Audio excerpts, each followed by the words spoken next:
The November fog of 1936 descended upon London like a living shroud, transforming the familiar streets into a labyrinth of whispers and shadows. It was the sort of evening when the gas lamps struggled against the murk, their halos of yellow light creating islands of false security in an ocean of uncertainty. The fog muffled sounds, distorted distances, and seemed to encourage the very mysteries that would soon call forth the remarkable talents of Hercule Poirot. At precisely 9:15 that evening, a handsome carriage emerged from the swirling mist and drew up before the imposing facade of Whitmore House in Belgravia. The residence of Sir Reginald Whitmore, Member of Parliament and distinguished collector of rare manuscripts, stood like a fortress of respectability against the chaos of the London night. Its windows glowed warmly, suggesting the comfort and security that wealth and position could provide. Yet within minutes, this sanctuary would become the stage for a mystery so perplexing that it would challenge every assumption about the possible and impossible.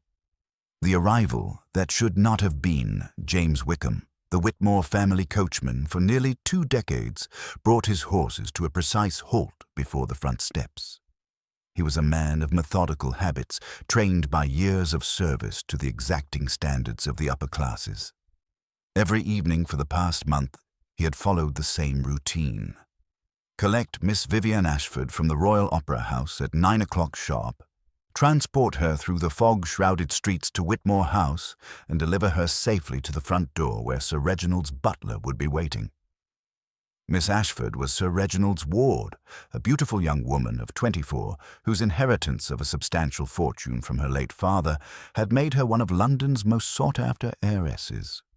She was also engaged to Sir Reginald's son, Captain Edward Whitmore, recently returned from service in India.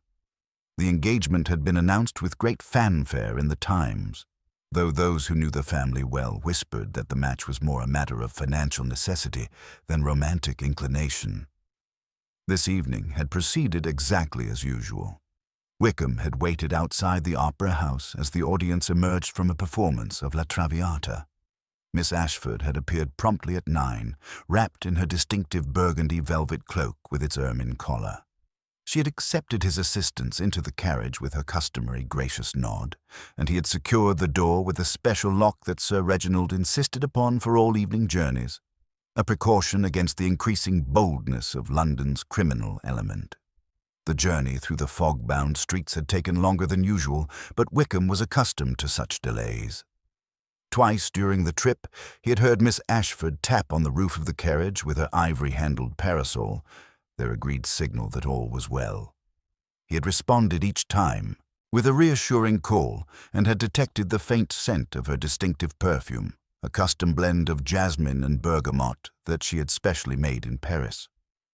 Now, as he climbed down from his perch and moved to open the carriage door, Wickham felt the satisfaction of another duty properly performed. The fog swirled around him as he inserted the key into the lock and turned it with the practiced motion of years. The door swung open with its familiar creak. The carriage was empty. The impossible made manifest. For a moment, Wickham simply stared into the vacant interior, his mind refusing to process what his eyes were showing him. The burgundy velvet seats, illuminated by the carriage lamp, were unoccupied. No trace remained of Miss Ashford, save for the faintest lingering hint of jasmine in the air and a single white silk glove lying on the floor. "Miss Ashford," he called out, his voice cracking with bewilderment. "Miss Ashford, are you—" But even as he spoke, he knew the futility of his words. The carriage was a closed box. He had locked the door himself at the Opera House. The windows were secured from the inside, as he had verified during his pre-journey inspection. There was no trap door, no hidden compartment, no conceivable means by which a passenger could exit during transit. The sound of approaching footsteps on the gravel drive announced the arrival of Pemberton, the Whitmore butler, who had emerged to perform his nightly duty of escorting Miss Ashford into the house. He was a man of advanced years and unshakable composure, but the expression on Wickham's face caused him to quicken his pace. "What is it, Wickham? Where is Miss Ashford?" "She's gone, Mr. Pemberton," Wickham stammered, gesturing helplessly at the empty carriage. "I picked her up at the opera house, same as always. I locked her in, same as always.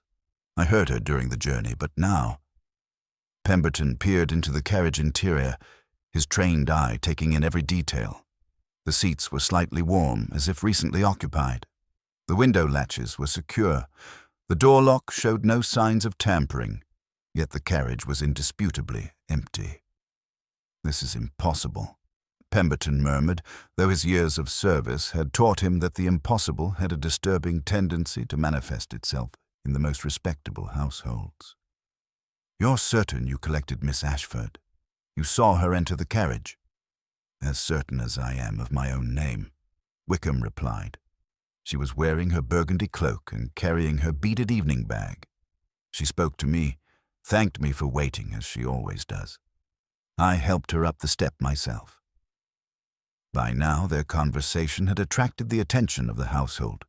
Sir Reginald himself appeared at the front door, his distinguished figure silhouetted against the warm light from within. Behind him came the other members of the evening's gathering, his son, Captain Edward, resplendent in his dress uniform, his daughter, Lady Margaret Thornfield, recently widowed and returned to live in her childhood home, Dr. Harrison Vance, the family physician and Sir Reginald's oldest friend, and Mrs. Cordelia Ashford, Vivian's aunt and chaperone, who had arrived earlier for dinner. "What's the meaning of this commotion?" Sir Reginald demanded, his voice carrying the authority of a man accustomed to immediate answers. "Where is Vivian?" The explanation that followed seemed to drain the color from every face present. Captain Edward stepped forward to examine the carriage himself, his military training evident in his systematic approach. He checked the locks, tested the windows, and even examined the undercarriage for any conceivable hiding place.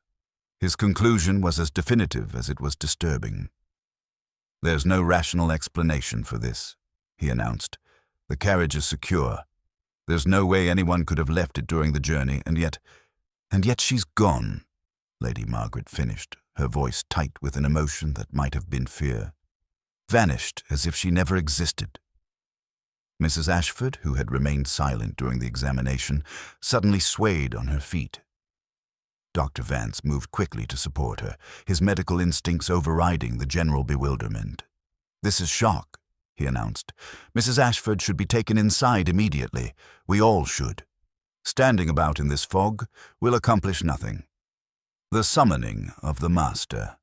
It was Sir Reginald who made the decision that would transform a family crisis into a matter for the greatest detective mind of the age.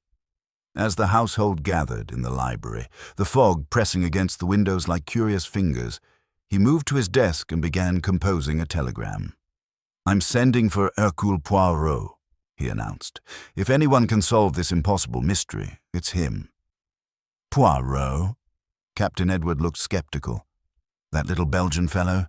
Surely the police—" "The police will see an empty carriage and conclude that Vivian ran away," Sir Reginald interrupted. "They'll look for rational explanations and miss the truth entirely. But Poirot sees what others cannot. He understands that the most impossible mysteries often have the most human solutions." As he wrote, Sir Reginald's hand trembled slightly, a detail that did not escape the notice of Dr. Vance, who had been observing his old friend with growing concern. There was something in Sir Reginald's manner, a tension that went beyond worry for his ward's safety.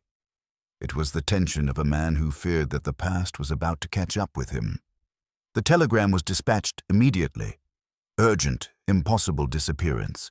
Your immediate assistance required. Whitmore House, Belgravia. Matter of life and death." The detective arrives. Less than an hour later, a taxi materialized from the fog and deposited two figures at the front steps of Whitmore House. The first was the familiar form of Inspector Japp of Scotland Yard, summoned by the local constabulary who had been called to investigate the disappearance.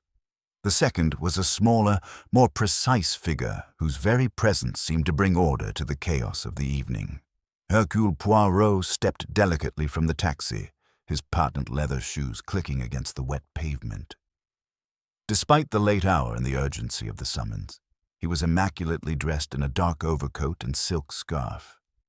His famous mustache was perfectly waxed, and his green eyes held the alert intelligence that had solved so many seemingly impossible mysteries. "Bonsoir, Inspector Japp," Poirot murmured as they approached the front door. "Another impossible crime, I'm told. How delightful. The impossible is always so much more interesting than the merely improbable." "Delightful," Japp snorted. "A young woman has vanished into thin air, Poirot. I'd hardly call that delightful." "Ah, but that is where you are wrong, my friend," Poirot replied, pausing to examine the carriage that still stood in the drive. "Young women do not vanish into thin air. They vanish because someone wishes them to vanish, or because they themselves wish to vanish. The air, it is merely the stage upon which the real drama is performed."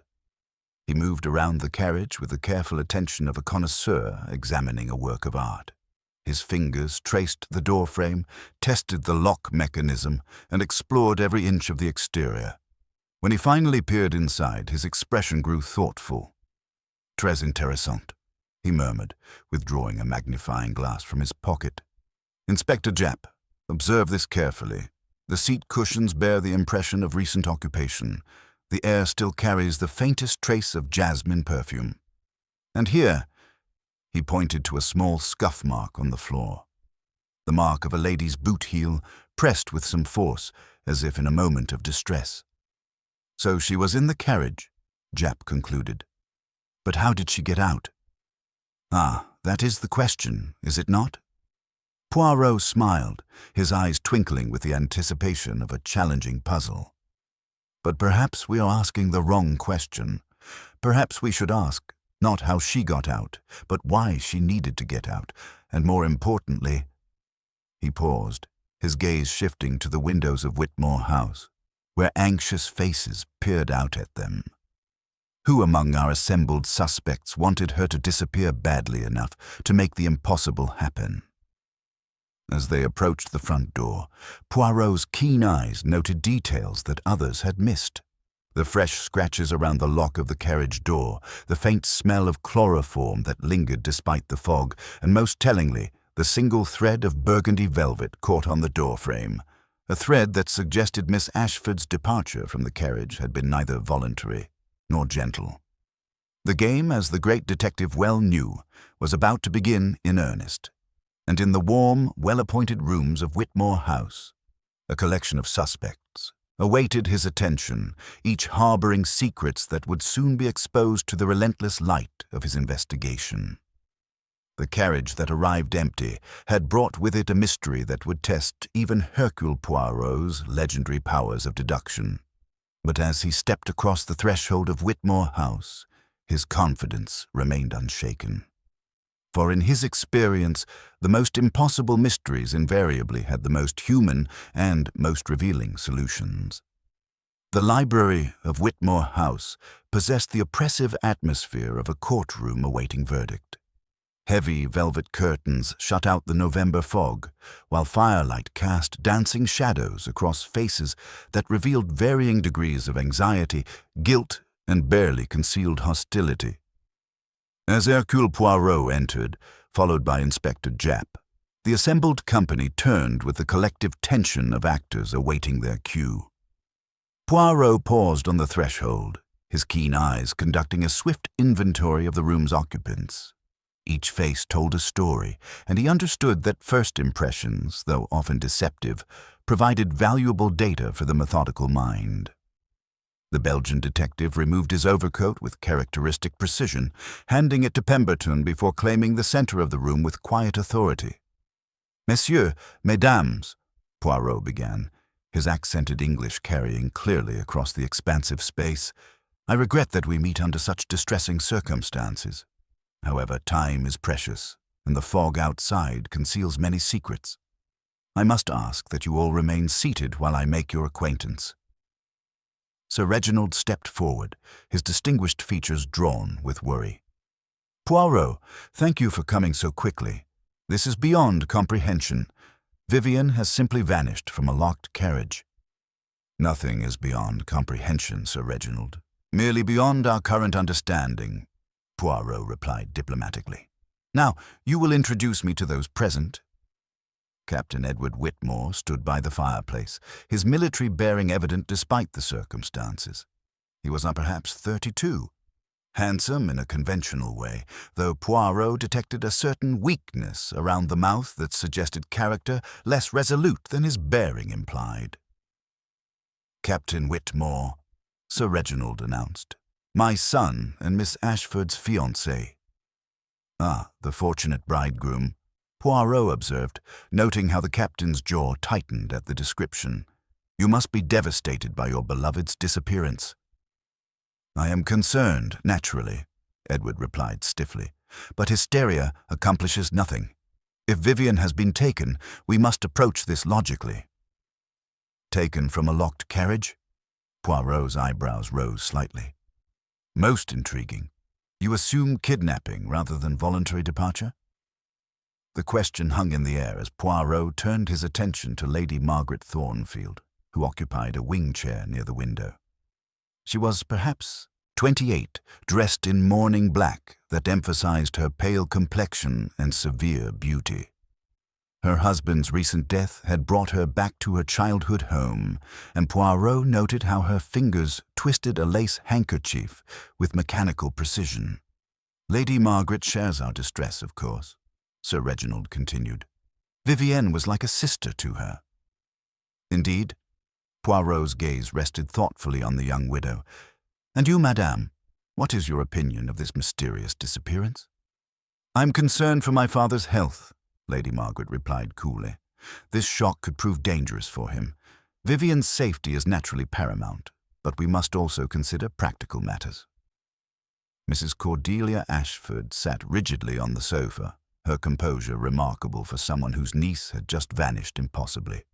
She was perhaps 50, dressed with careful elegance that suggested reduced circumstances maintained through determination. Mrs. Ashford is Vivienne's aunt and chaperone, Sir Reginald explained. The responsibility must weigh heavily upon you, madame, Poirot observed, noting how her gaze frequently sought Sir Reginald's face. I have done my utmost to guide dear Vivian, she replied, her voice trembling slightly. She is headstrong, but she would never voluntarily cause such distress. Never. Dr. Harrison Vance stood protectively behind Mrs. Ashford's chair, his medical bag at his feet. He was perhaps 60, with silver hair and the calm demeanor of one accustomed to crisis. Yet Poirot detected unusual tension in his shoulders. Dr. Vance is our family physician and my oldest friend, Sir Reginald added. Then you know this household intimately, Poirot observed. Tell me, doctor, in your professional opinion, might Miss Ashford have been suffering from any distress that could explain tonight's events? Vance's eyes flickered toward Lady Margaret before answering. Vivienne appeared in perfect health when I last examined her. However, young women can be unpredictable in matters of the heart. Ah, matters of the heart, Poirot murmured, his gaze moving from face to face. How illuminating. Now, I must ask a delicate question. Before Miss Ashford departed for the opera this evening, did anyone here have words with her? A disagreement, perhaps, or discussion that might have altered her spirits. The silence that followed was profound.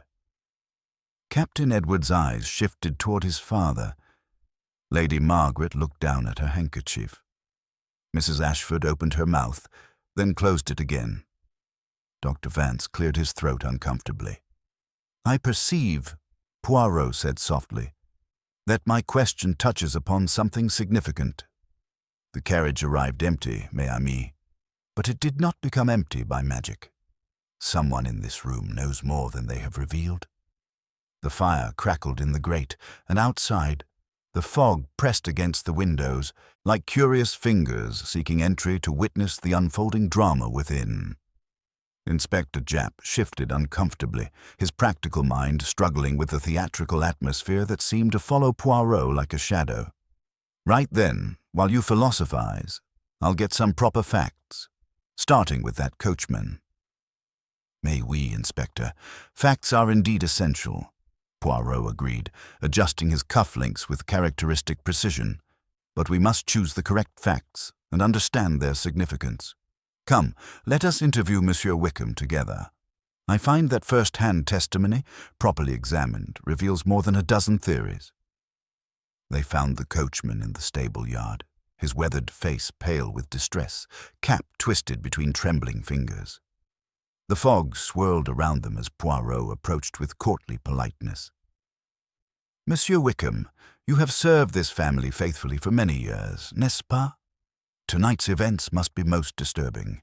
Please, tell us exactly what occurred, leaving out no detail, however insignificant it may seem. Wickham swallowed hard. I collected Miss Ashford at 9 o'clock sharp, just as the audience was leaving. She came down the opera house steps in her burgundy cloak, smiling despite the dreadful fog. Thank you, Wickham, she said. You've saved my life from this weather. Those were her exact words, sir. Poirot's green eyes sharpened. Her exact words? You are certain? Yes, sir. She was in fine spirits, humming something from the opera as I helped her into the carriage. I locked the door with the special key, Sir Reginald's orders since those attacks in Kensington, and we set off. The journey proceeded normally. Well, sir, we had to slow considerably near Hyde Park. Fog thick as pea soup, but twice during the trip, Miss Ashford tapped on the roof with her parasol, our usual signal that all was well. Sharp tap of that ivory handle, unmistakable. I called back reassuringly each time. Poirot examined the carriage interior once more, his trained eye noting the faint impression on the velvet seat, the lingering trace of jasmine perfume. He withdrew his magnifying glass, studying the floor carefully before extracting a tiny dark fleck with his handkerchief. Most interesting, he murmured, slipping the specimen into a small envelope. Inspector Japp, observe how the cushions retain the impression of recent occupation. The scent of jasmine lingers. And here, he pointed to a scuff mark, the heel of a lady's boot, pressed with some force. Returning to the house, they found the assembled company exactly as they had left them, though the tension had visibly increased. Sir Reginald stood by the fireplace, his distinguished features drawn with worry that seemed to go deeper than concern for his ward. Now, Poirot announced, settling into a chair with deliberate ceremony, we must discuss certain matters that may illuminate Miss Ashford's state of mind. I am told there was discussion at dinner regarding the marriage settlement. Captain Edward's jaw tightened. Vivian had concerns about the financial arrangements. She felt they were too heavily weighted in favor of my family's interests. The inheritance is substantial, I believe. Poirot's tone was deceptively casual. Dr. Vance cleared his throat. Approximately £80,000 from her father's shipping fortune. Upon marriage, Captain Whitmore would control £50,000, while Vivian retains £30,000 in her own right. And should Miss Ashford die unmarried? The question fell like a stone into still water. Mrs. Ashford went pale. As her only living relative, I would inherit everything. But surely you cannot suggest. I suggest nothing, madame. I establish facts. Poirot began his characteristic pacing. Now, Pemberton mentioned a telegram arriving before dinner. Miss Ashford seemed disturbed by its contents. She went quite pale, the butler confirmed, folded it quickly and placed it in her evening bag. Lady Margaret spoke up suddenly. There was also a letter by the afternoon post, blue envelope, typewritten. She burned it immediately, but her hands were shaking. A blue letter? Poirot stopped pacing abruptly. Most curious. And did anyone observe Miss Ashford's behavior during the journey to the opera? Wickham stepped forward. She asked me to stop at the post office on King's Road, sir, just for a moment to post a letter. I only glimpsed it, but it was in a blue envelope. The silence that followed was profound. Poirot's eyes moved from face to face, noting how each person avoided his gaze in turn. So, he said softly, we have a young woman feeling trapped by financial arrangements, receiving mysterious correspondence and posting urgent replies. a woman who signals normally during her journey yet vanishes from a locked carriage. The solution, mes amis, lies not in magic, but in the very human motives that drive people to desperate acts. The fog pressed against the windows like curious fingers, and in the warm library, secrets stirred like shadows in the firelight. Poirot settled back into his chair, fingers steepled beneath his chin in that characteristic pose of deep contemplation. The revelation about the mysterious correspondence had shifted something fundamental in the room's atmosphere, like the moment when a theater curtain rises to reveal an unexpected scene. "The blue letters trouble me greatly," he murmured, his green eyes moving from face to face. "Miss Ashford receives one, burns it immediately, then posts another before attending the opera. This suggests correspondence of some urgency, some secrecy. Now, who among you might know the identity of this mysterious correspondent?"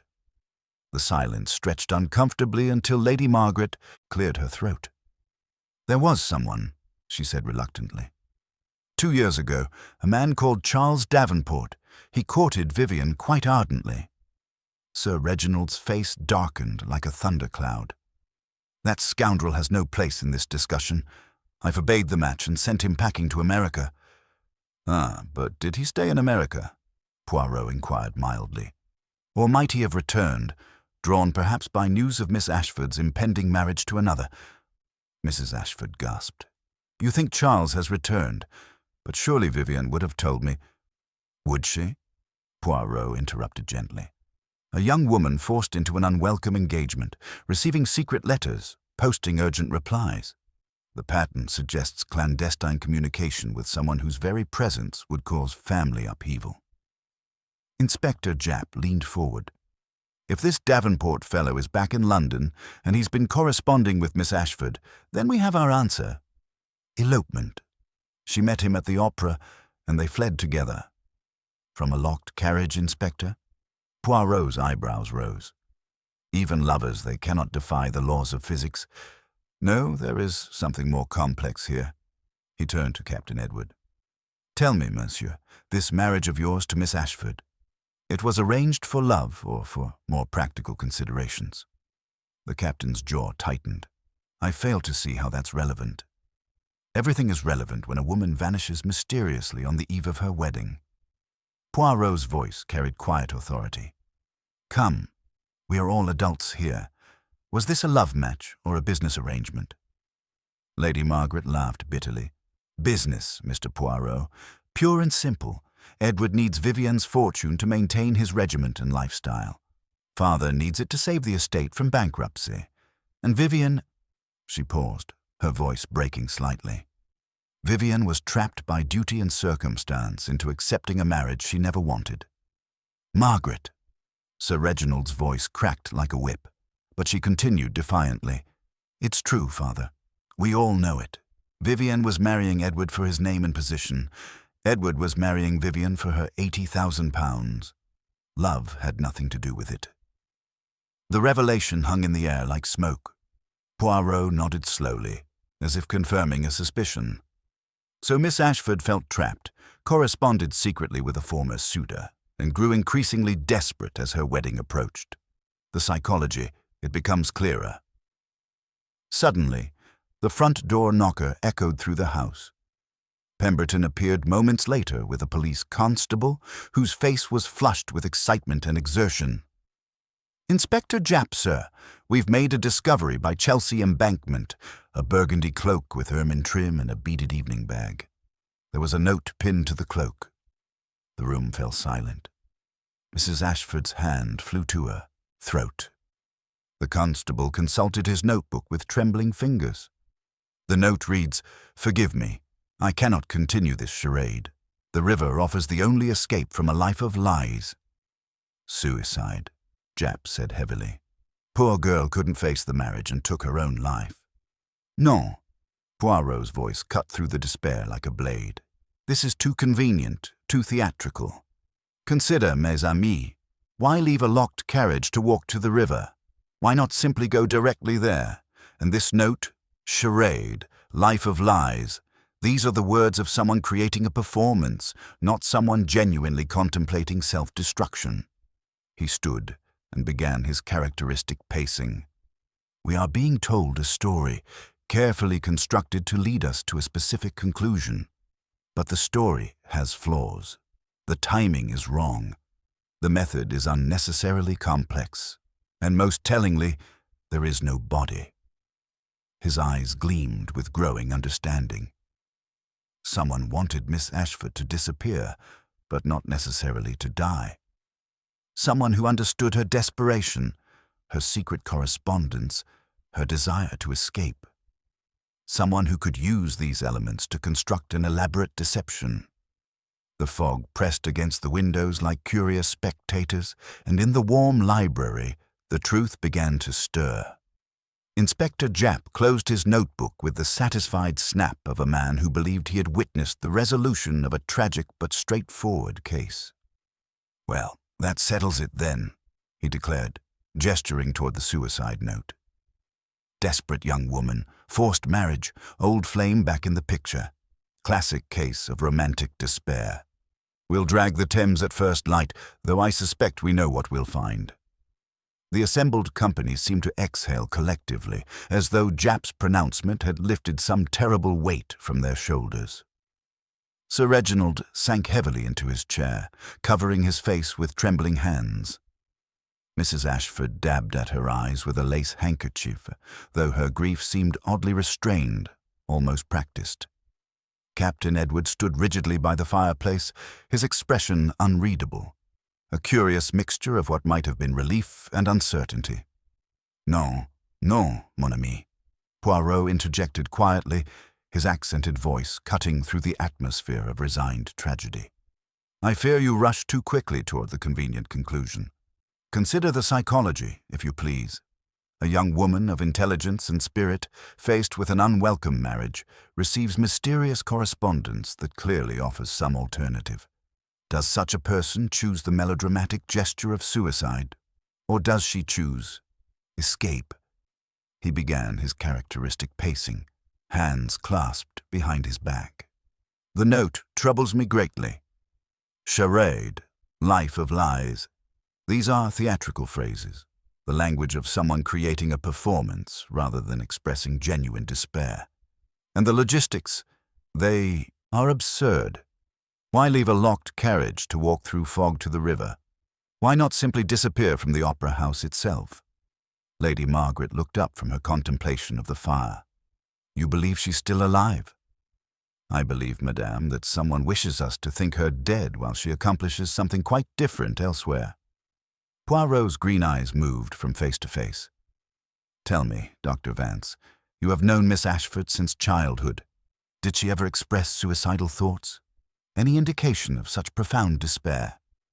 The doctor shifted uncomfortably, polishing his spectacles. "She was unhappy about the engagement, certainly. Anxious about the financial arrangements, but suicidal. No, Mr. Poirot. She spoke of travel plans, of possibilities.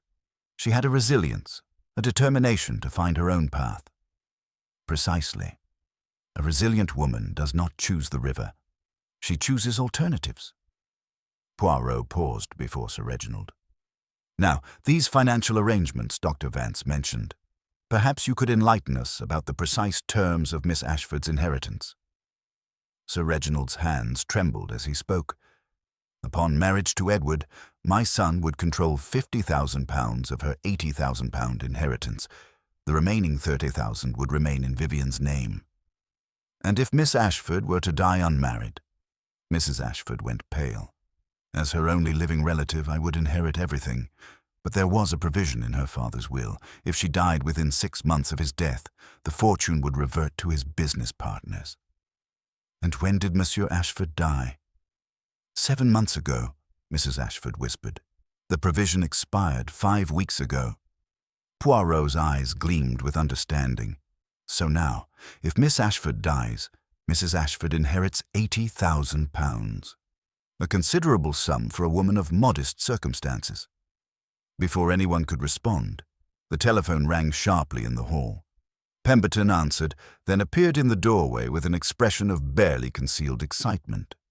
Inspector Japp, sir. Scotland Yard reports they've found additional evidence near Chelsea Embankment. A witness, a flower seller closing her stall, saw a woman matching Miss Ashford's description entering a taxi near the bridge at approximately 10 o'clock. The woman appeared frightened, kept looking over her shoulder. A gentleman was with her. 10 o'clock? Japp consulted his pocket watch. That's an hour after she supposedly left the opera house, and she was seen alive, entering a taxi. The witness is quite certain, sir. Poirot nodded with satisfaction. So the suicide was indeed a performance, designed to buy time while the real drama unfolded elsewhere. But we still face our central mystery. How did she leave the locked carriage? He turned suddenly to the coachman. Monsieur Wickham, you mentioned hearing Miss Ashford tap twice during the journey. Think carefully. Were both taps identical? Wickham frowned, concentrating. Now that you mention it, sir, the second tap was different. Sharper, louder, like metal striking wood rather than the ivory handle of her parasol.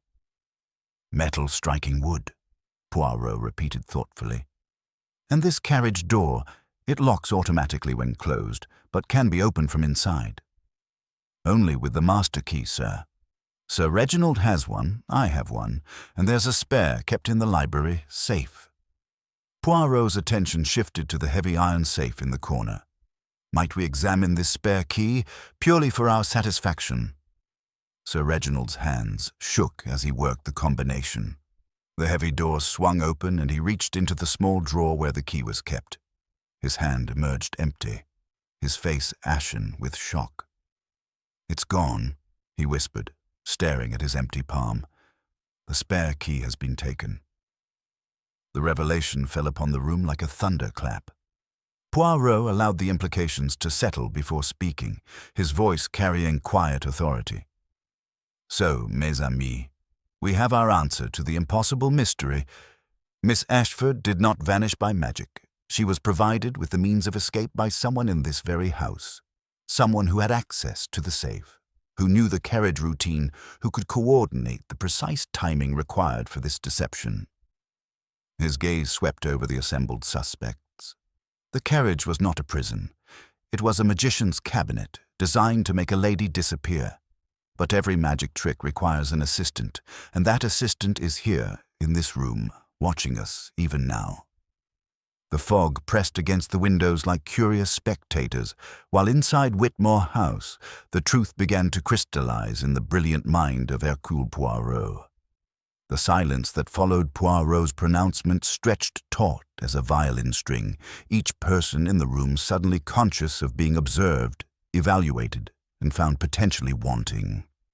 The revelation of the missing key had transformed them from grieving family and friends into a collection of suspects, each harboring secrets that might explain the impossible disappearance. Inspector Japp cleared his throat with characteristic bluntness. Right then. The safe combination. Who knows it besides you, Sir Reginald? Sir Reginald's hands trembled as he answered. Myself, naturally. Edward has my heir, and Pemberton has known it for years. Household emergencies, you understand. He paused, his voice growing weaker. Margaret learned it when she returned after her husband's death, in case my health should fail. Dr. Vance stepped forward, his medical bag clutched protectively. I also know where Sir Reginald keeps the written combination, he admitted reluctantly. For medical emergencies when he might be incapacitated. Poirot's green eyes sharpened with interest. So, 5 people had access, yet the key was taken with such precision, such perfect timing. This suggests not opportunistic theft, but careful planning. He began his characteristic pacing, hands clasped behind his back. Tell me, each of you, did you truly wish this marriage to proceed? The question fell like a stone into still water, sending ripples of discomfort through the assembled company. Mrs. Ashford clutched her handkerchief more tightly. I wished only for Vivian's happiness. If she believed the marriage suitable, but you did not believe it suitable, did you, madame? Poirot's voice was gentle but relentless. A woman of your intelligence could see that your niece was being sacrificed for financial necessity. Before Mrs. Ashford could respond, Pemberton appeared in the doorway, his usual composure shaken. "Sir Reginald, forgive the interruption. A messenger has delivered this package, insisting it be given directly to Mr. Poirot." The small, leather-bound volume that emerged from the brown paper wrapping seemed to pulse with significance in the lamplight. Poirot accepted it with reverent care, recognizing immediately what it must be. "Miss Ashford's diary," he announced quietly. "Sent anonymously, but most timely." His eyes scanned the pages rapidly, his expression growing increasingly grave. "Listen to this entry from 3 days past. I know he is watching me. I feel his eyes constantly. He knows about Charles. He threatened to expose everything if I don't go through with the wedding. I'm trapped between scandal and misery." Captain Edwards stepped forward sharply. "Who? Who is threatening her?" "She does not name him," Poirot replied, turning pages with deliberate care. "But observe this final entry, written yesterday. I found the key in my drawer this morning. Who put it there? Is it salvation or damnation? I dare not ask, dare not refuse. Tomorrow night after the opera, it may be my only chance for freedom." The implications struck the room like lightning. Lady Margaret gasped audibly. Dr. Vance went pale. Mrs. Ashford's teacup rattled against its saucer with the trembling of her hands. "Mes amis," Poirot said softly, closing the diary with deliberate precision, "we are not investigating a simple elopement or tragic suicide. We are investigating a carefully orchestrated manipulation.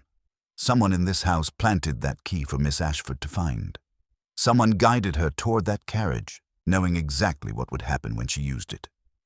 He withdrew a small envelope from his waistcoat pocket. "Earlier, I discovered this in the carriage. Coal dust of a very particular type, the kind used in railway locomotives. Miss Ashford did not walk through fog to Chelsea Embankment. She was taken directly to a railway station." Inspector Japp leaned forward. "So she did escape with this Davenport fellow? Perhaps. Or perhaps she believed she was escaping, only to find herself in greater danger than she had ever imagined." Poirot's gaze swept the room like a searchlight. "Consider the psychology. A young woman, frightened and desperate, discovers what appears to be the means of escape. She uses it gratefully, only to find herself at the mercy of whoever provided it." Dr. Vance's voice was strained. "You're suggesting someone here meant Vivian harm?" "I am suggesting, Doctor, that someone here understood Miss Ashford's desperation and used it for their own purposes. Whether those purposes involved harm or merely convenience remains to be determined." The fire crackled in the grate, and outside the fog pressed against the windows like curious spectators, eager to witness the unfolding drama. Poirot stood in the center of the room, a small, precise figure who seemed to hold all their fates in his capable hands. The carriage was not Miss Ashford's prison, he continued thoughtfully. It was her stage, a carefully prepared theater where she would perform her final act before this household. But every performance requires a director, and that director is here, watching us even now, wondering whether their carefully laid plans will withstand the scrutiny of Hercule Poirot.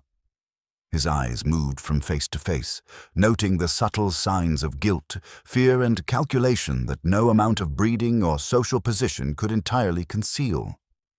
Someone in this room had manipulated a frightened young woman's desperation for their own ends.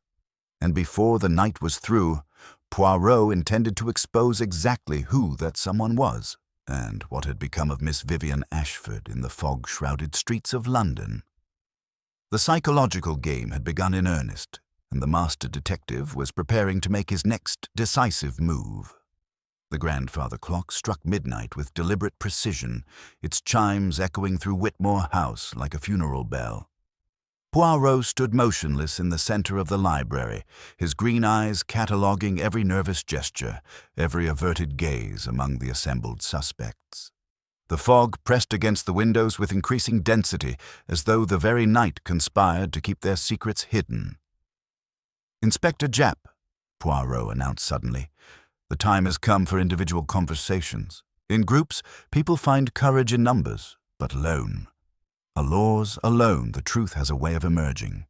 We shall begin with Lady Margaret. The morning room, with its cheerful yellow wallpaper and delicate furniture, provided an incongruous setting for interrogation. Lady Margaret entered with rigid composure, choosing the straight-backed chair rather than the comfortable sofa, a small decision that revealed much about her defensive nature. "You did not desire this marriage for your brother," Poirot began without preamble. "I considered it necessary," she replied carefully. "Without Vivian's money, this house collapses. But necessity and desire are different things entirely. You knew Miss Ashford was corresponding with Charles Davenport?" A fleeting color rose in her cheeks. "I suspected. Once I glimpsed a letter addressed to an American hotel." She seemed hopeful after receiving certain correspondence. "Yet you did not inform your father. What purpose would it serve?" Lady Margaret's voice carried bitter experience. "Father would only have tightened his control. I thought Charles might give her courage to refuse the marriage." Her composure cracked slightly. "I was married at 19 to a man 40 years my senior, for money, for position. I watched Vivian facing the same fate and felt responsible." Captain Edward entered next, his military bearing unable to conceal the agitation in his clenched hands. Poirot's direct question about love struck him like a physical blow. "I respected Vivian," Edward admitted reluctantly. "But love? No, Mr. Poirot. I loved someone else entirely, a woman who married another when I couldn't support her properly. Vivian's fortune would have allowed me to—" He trailed off, unable to complete the painful admission. A man marrying for money while his heart belongs elsewhere might welcome an escape from his obligations, n'est-ce pas? "If you're suggesting I helped Vivian disappear, you're mad," Edward snapped. "Her vanishing leaves me exactly where I started, penniless and trapped." Dr. Vance proved the most nervous interview subject, polishing his spectacles repeatedly despite their spotless condition. His hands trembled when Poirot mentioned Charles Davenport.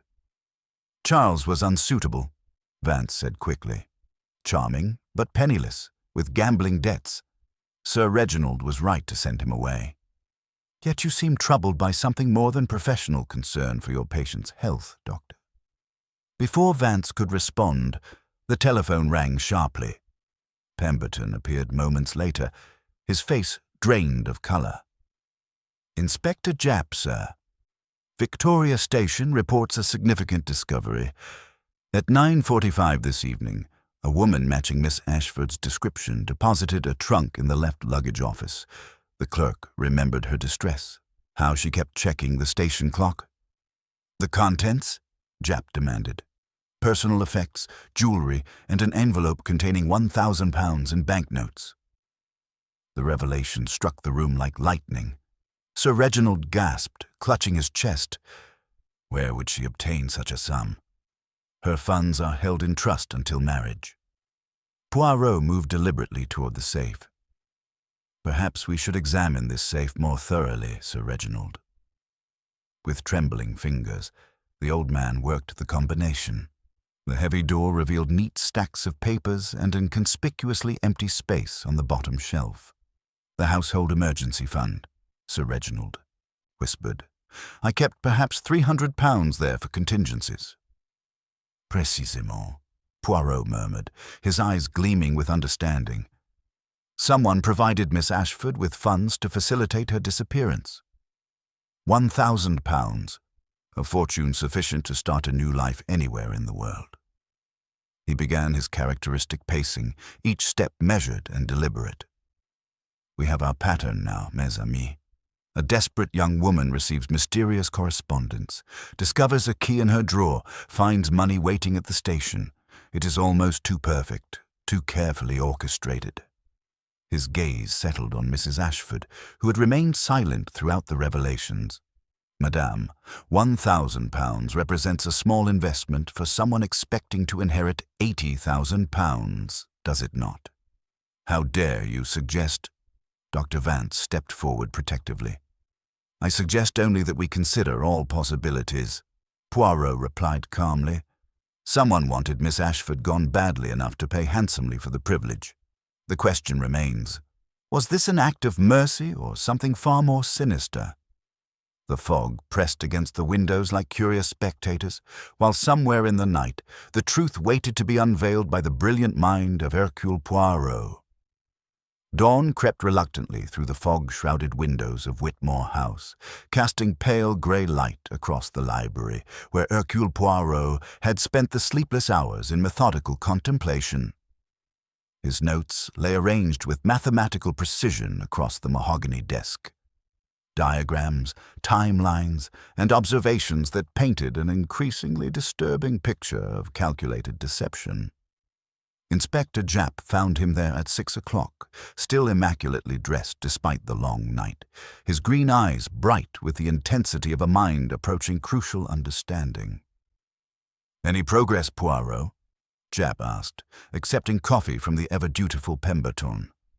"Progress, yes, but also complications that reveal the true sophistication of our adversary." Poirot gestured to a small envelope containing the dark flecks he had discovered in the carriage. "This coal dust. I have examined it more carefully. It is not the common variety used by railway locomotives, as I first assumed. It is high-grade anthracite, the expensive type used only in the finest households." Japp frowned. So she never went to Victoria Station. Ah, but someone did. Someone wearing her distinctive burgundy cloak. Someone who deposited that shrunken money to create a false trail. Poirot's fingers drummed against the desk. The question becomes, who had access to Miss Ashford's wardrobe, who knew the railway timetables, and who possessed the psychological insight to manipulate her correspondence? He withdrew the diary from his waistcoat pocket, turning to a passage he had marked during his nocturnal study. "Listen to this entry from 1 week past. The letters from Charles seem different somehow. His phrases are too formal, too careful. The Charles I knew was passionate, impulsive. These words feel constructed." The implication struck Japp immediately. "You're saying the letters were forged?" "Typewritten letters of love, Inspector? Most unusual. Handwriting is intimate, personal. Typing is safe, anonymous, easily fabricated by someone who knew Miss Ashford's romantic history, but not the true character of her former suitor." Poirot stood, beginning his characteristic pacing. Someone studied her vulnerabilities, crafted false hope, and guided her toward what she believed was salvation. A soft knock interrupted them. Lady Margaret entered, still in her dressing gown, her face drawn with exhaustion and something deeper, a haunted quality that had not been present the night before. "Mr. Poirot, forgive the intrusion. I couldn't sleep. The things you said last night. About someone in this house being responsible." Her voice trembled. "I must tell you something I should have revealed earlier." Poirot's attention sharpened like a blade. "Please, madame, sit. What weighs so heavily upon your conscience?" 3 nights ago, I saw someone in Father's study very late, past midnight. They were at the safe, and when they heard my footsteps, they closed it quickly and pretended to be searching for writing paper." Lady Margaret's hands twisted her handkerchief. "I said nothing because I thought it was merely household business, but now, knowing the key was taken—" "Who did you see, madame?" The silence stretched unbearably before she whispered, "Mrs. Ashford." The revelation fell like a stone into still water. Poirot's expression remained carefully neutral, but his eyes gleamed with the satisfaction of a crucial piece fitting into place. "And you said nothing to your father?" I felt sorry for her. She's been so dependent on our charity since her circumstances reduced. I thought perhaps Father had asked her to retrieve something, or—" Lady Margaret's voice broke. "I never imagined she might be planning something so terrible." Poirot moved to the window, staring out at the fog that still clung to the grounds like guilty secrets refusing to dissipate. "The psychology becomes clearer. A woman of reduced circumstances, dependent upon the charity of others, suddenly presented with the possibility of inheriting £80,000. But first, obstacles must be removed. He turned back to Lady Margaret. "Tell me, when Mrs. Ashford visited your father's study, did you observe what she was wearing?" "Her grey wool dress, and she had coal dust on her shoes. I noticed because she's usually so meticulous about her appearance." "Coal dust," Poirot repeated softly. "From the cellar, perhaps, where one might conceal something or someone temporarily." The morning light grew stronger, but the fog remained, as though the very atmosphere conspired to keep the house's secrets hidden. Yet Poirot felt the familiar excitement of a hunter closing in on his quarry. The pieces were aligning, the pattern emerging from chaos. "Inspector Japp," he said quietly, "I believe it is time to search the coal cellar, and perhaps we should do so before Mrs. Ashford awakens." The game was reaching its climax, and Hercule Poirot was prepared to expose the cruel intelligence that had turned a young woman's desperation into an instrument of her own destruction. The descent into the coal cellar felt like a journey into the very foundations of deception itself. Inspector Japp led the way with his electric torch, its beam cutting through air thick with decades of coal dust and secrets. Poirot followed with characteristic precision, his patent leather shoes clicking against the stone steps as he descended into this subterranean realm where truth and lies had been carefully arranged. The chamber of deception. The cellar sprawled before them in shadowy complexity, a maze of storage rooms, wine racks, and coal bins that provided ample opportunity for concealment. Poirot moved with systematic thoroughness, his trained eye cataloguing every detail that might reveal the night's carefully orchestrated drama. "Observe, Inspector," he murmured, kneeling beside a coal bin. "The dust here has been disturbed recently. See how the footprints remain sharp, unblurred by settling particles." His magnifying glass revealed two distinct sets of impressions, one larger, masculine boot, and another, smaller, feminine heel that matched perfectly the mark he had discovered in the carriage. Following the trail, they discovered something far more significant behind the largest coal heap. A narrow wooden door, scarred with age but bearing fresh scratches around its iron latch, stood slightly ajar. Beyond it lay a cramped storage room that had clearly served as more than simple storage in recent hours.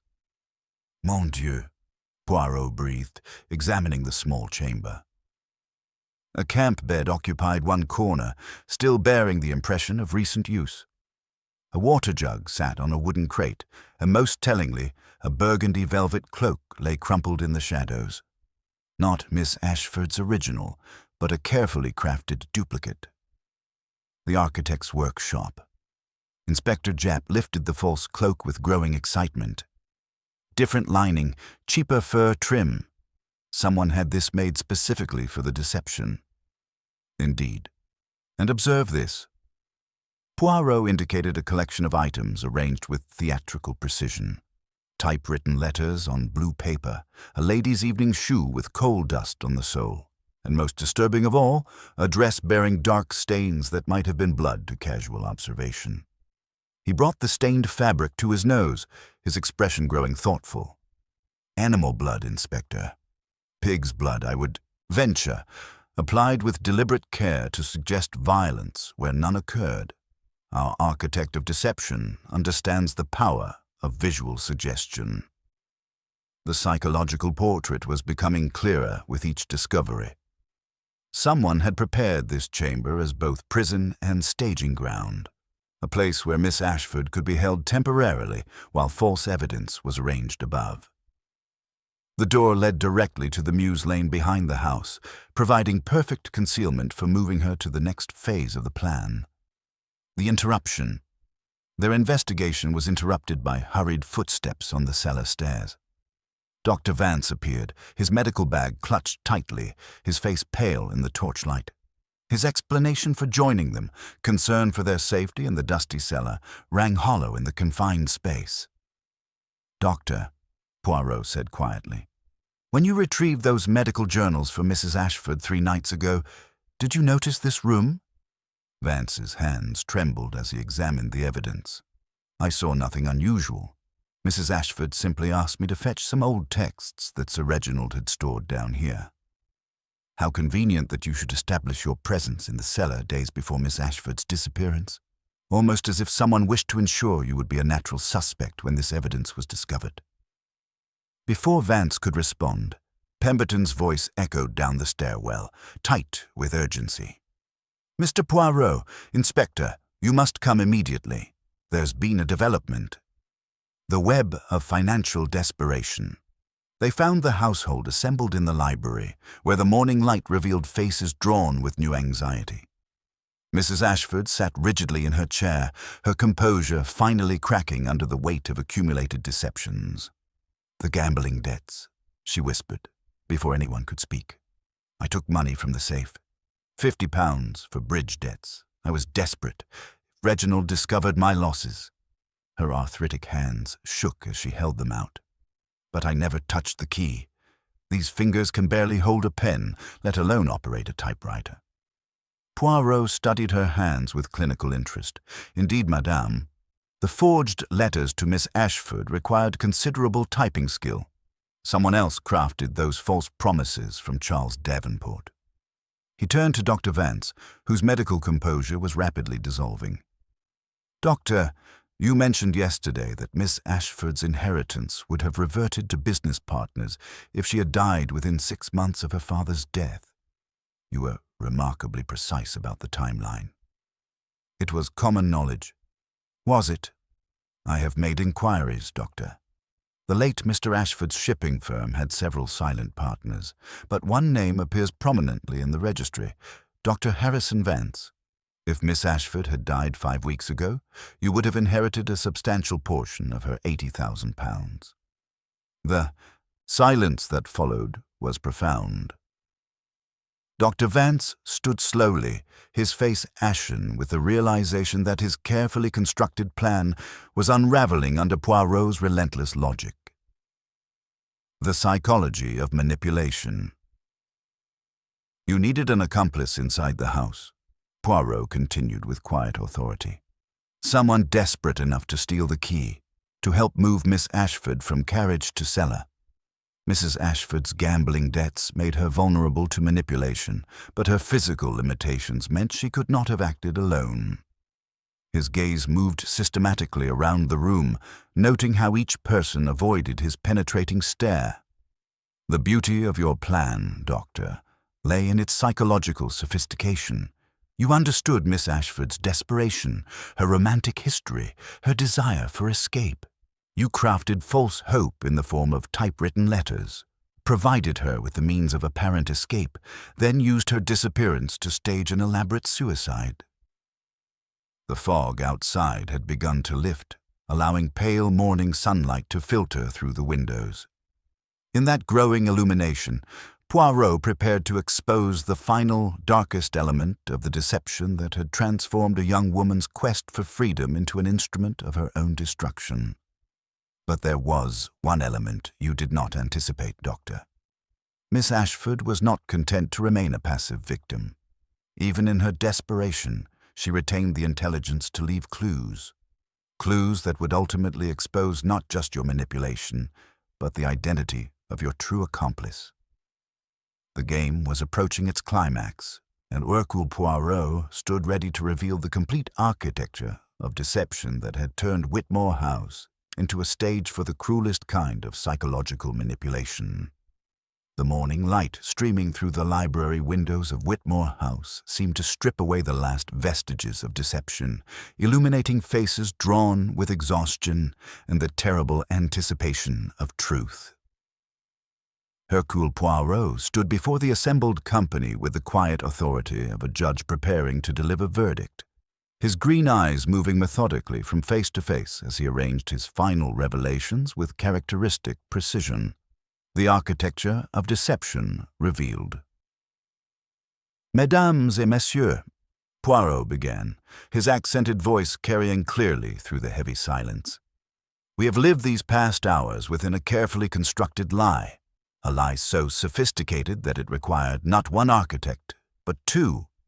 The first, driven by greed and failing fortune. The second, manipulated by desperation and misplaced trust. Dr. Vance stood rigidly by the fireplace, his medical bag clutched like a shield, while Mrs. Ashford wept silently into her handkerchief. The morning's revelations had stripped away their pretenses, leaving only the raw truth of their complicity in the night's terrible drama.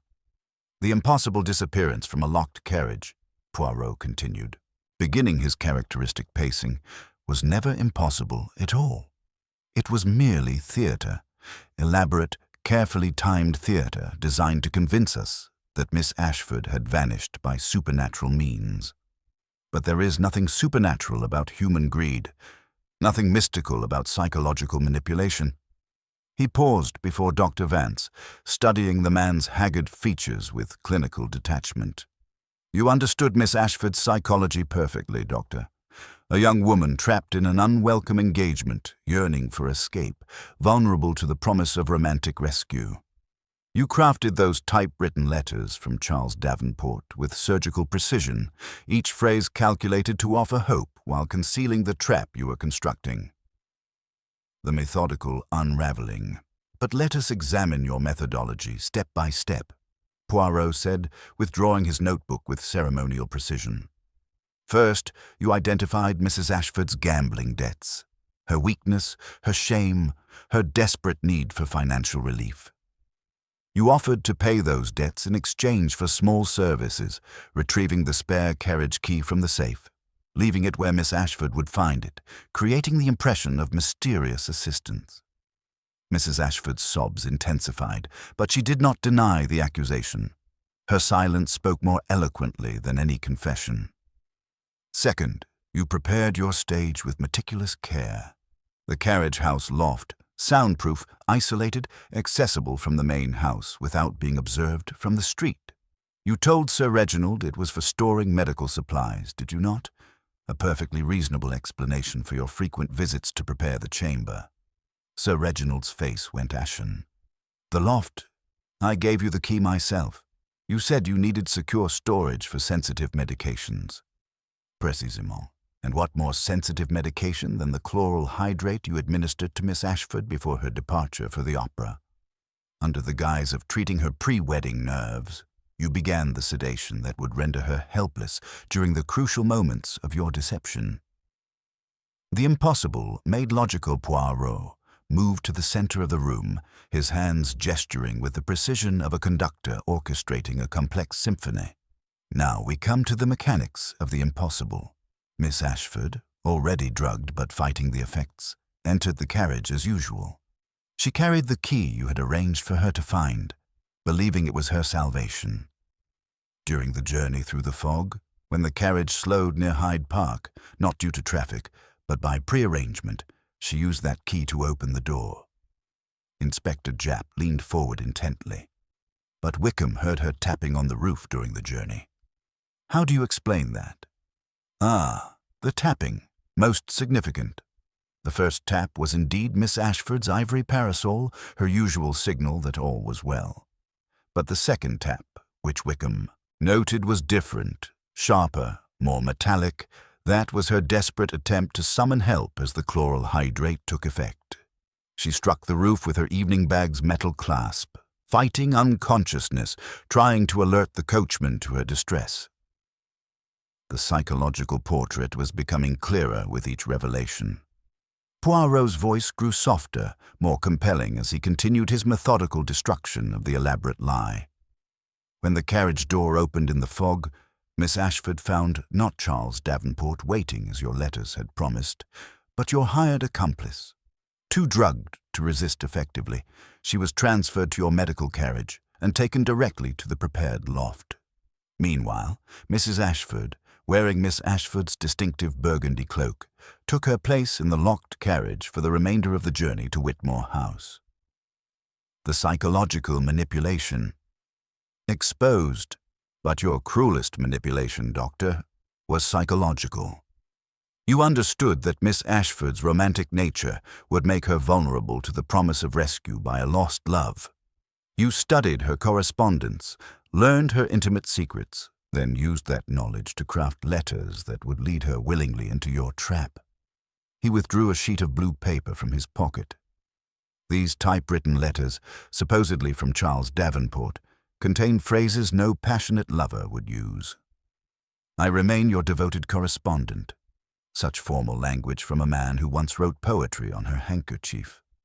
"Our reunion must be conducted with utmost discretion," the language of a business arrangement, not romantic desperation. Dr. Vance's composure finally cracked. She was going to marry that worthless boy for money. At least with me, she would have been treated with respect. Respect? Poirot's voice cut like a blade. You call drugging and imprisoning a young woman respect? You call manipulating her aunt's gambling debts to ensure cooperation? Respect. The discovery and rescue.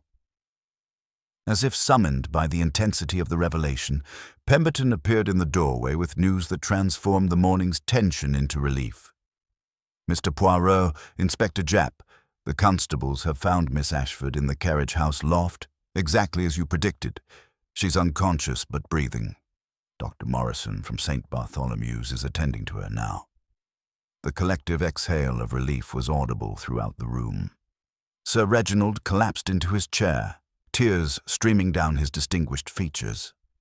Captain Edward moved to the window, his military composure finally breaking under the weight of emotions he had suppressed throughout the ordeal. "The chloral hydrate will wear off within hours," Poirot assured them. Dr. Vance calculated the dosage to keep her unconscious long enough to stage her suicide and arrange the inheritance transfer. He did not intend murder, merely a long sleep from which she would never awaken in her old life. Justice and confession. Inspector Japp moved forward with handcuffs gleaming in the morning light. "Dr. Harrison Vance, I arrest you for kidnapping, fraud, and conspiracy. Mrs. Cordelia Ashford, you're also under arrest as an accessory." As the handcuffs clicked into place, Dr. Vance's remaining dignity crumbled entirely. "I never meant permanent harm," he whispered, his voice breaking with the weight of his collapsed schemes. "My investments failed. My practice was dying. When I discovered the inheritance terms, it seemed like providence. If she died before marriage, Mrs. Ashford would inherit everything. I'd been courting Cordelia for months. A marriage to her would have given me legitimate access to the fortune." "So you transformed a young woman's desperate desire for freedom into the instrument of your financial salvation," Poirot observed quietly. "But Miss Ashford proved more resilient than you anticipated, even drugged, even frightened. She retained enough presence of mind to leave clues for those who knew how to read them." The philosophical resolution. As the police led the conspirators away, the fog outside Whitmore House finally lifted completely, revealing a clear London morning that seemed to promise new beginnings. Poirot stood in the library's center, a small, precise figure whose brilliant mind had once again transformed the impossible into the merely human. The locked carriage was never a prison, he reflected aloud, addressing the remaining family members. It was a magician's cabinet designed to make a lady disappear while the real drama unfolded elsewhere. But every magic trick requires an audience willing to be deceived, and every deception eventually encounters a mind unwilling to accept the impossible. Sir Reginald looked up through his tears. "How can I ever thank you, Poirot? How can any of us repay this debt?" "There is no debt, Sir Reginald. There is only the restoration of order from chaos, the triumph of logic over deception." Poirot adjusted his cufflinks with characteristic precision. "Miss Ashford will recover, wiser perhaps for her ordeal. The marriage arrangements, I suspect, will require considerable renegotiation, but that is for the future to determine." As he prepared to depart, Poirot paused at the library door, his green eyes reflecting the satisfaction of another impossible mystery solved through the methodical application of psychological insight and logical deduction. "Remember this, mes amis," he said softly. "The most elaborate deceptions are often built upon the simplest human weaknesses: greed, fear, misplaced trust. The carriage that arrived empty taught us that the impossible is merely the possible viewed from an angle that obscures the truth. Once one adjusts the perspective, even the most mystifying disappearance reveals itself as nothing more than human nature in its most calculating form. With that philosophical observation, Hercule Poirot departed Whitmore House, leaving behind a family forever changed by their encounter with both the darkest and most brilliant aspects of human psychology. The mystery of the empty carriage had been solved, but its lessons about trust, manipulation, and the price of desperation would linger long after the fog of deception had finally cleared. The pale winter sunlight filtering through the lace curtains of the guest bedroom fell upon a scene of quiet recovery. Miss Vivian Ashford lay propped against pristine pillows, her face still bearing the pallor of her ordeal, yet her eyes held a clarity that had been absent for weeks. The effects of the chloral hydrate were dissipating, but the psychological impact of her experience would require more time to fully comprehend. The awakening of understanding. Hercule Poirot sat in the bedside chair with characteristic precision, his green eyes observing every nuance of her recovery. He had promised Sir Reginald to be present when she awakened, understanding that the victim of such elaborate deception would need careful guidance to process the truth. "You remember the deception now, n'est-ce pas, mademoiselle?" Poirot inquired gently as Vivian's gaze focused upon him with growing recognition. "The letters," she whispered, her voice hoarse from the drugs. "They weren't from Charles at all, were they? I felt something was wrong. The language was too formal, too careful. But I wanted so desperately to believe in rescue that I ignored my instincts. The human heart, it wishes to believe in salvation," Poirot observed. Dr. Vance understood this vulnerability and exploited it with surgical precision. He studied your correspondence, learned your intimate history with Charles Davenport, then crafted typewritten letters designed to offer hope while concealing the trap he was constructing. Vivian closed her eyes, assembling the fragmented memories. "I found the key in my drawer that morning. It seemed like providence, a means of escape from the marriage I dreaded. When the carriage slowed in the fog near Hyde Park, I used it expecting to find Charles waiting. Instead," she shuddered at the recollection, "instead you found Dr. Vance's hired accomplice, instructed to deliver you to the prepared chamber in the carriage house loft. Even drugged and frightened, you retained enough presence of mind to leave clues: the distinctive heel mark in the carriage floor, the desperate signal with your metal clasp rather than your ivory parasol. These details guided me to the truth. The complete architecture of deception revealed. As Vivian's strength returned, Poirot provided the methodical explanation that was his trademark. The psychology of the crime was more sophisticated than the mechanics, mademoiselle. Dr. Vance needed an accomplice within the household. Someone with access to the safe. Someone vulnerable to manipulation. Your aunt's gambling debts made her the perfect candidate." "Aunt Cordelia," Vivian murmured, pain flickering across her features. "I thought she was the one person who truly cared whether I was happy." "She did care," Poirot assured her. "But caring is not always sufficient to prevent wrongdoing when desperation intervenes. She believed initially that she was helping you escape an unwelcome marriage. By the time she understood Dr. Vance's complete plan, she lacked the courage to withdraw." The door opened softly, and Sir Reginald entered, his distinguished features bearing new lines of age and regret.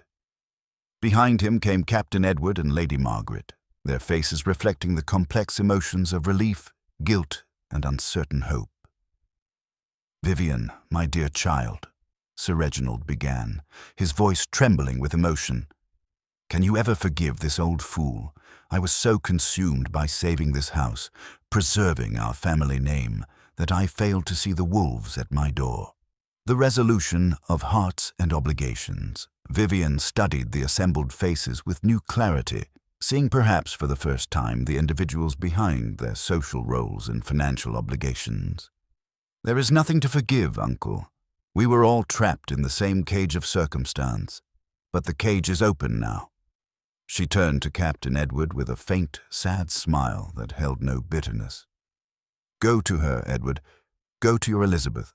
I have my inheritance, and I intend to see the world, not as a runaway hiding in fear, but as a traveller choosing her own path. The dissolution of the forced engagement brought palpable relief to the room. Captain Edward's military bearing softened as he realized he was free to pursue genuine affection rather than financial necessity. Lady Margaret, observing this transformation, placed a protective hand on her father's shoulder, her own bitterness seemingly purged by the night's revelations. The financial arrangements need not be as catastrophic as they appeared, Poirot added, consulting his notes.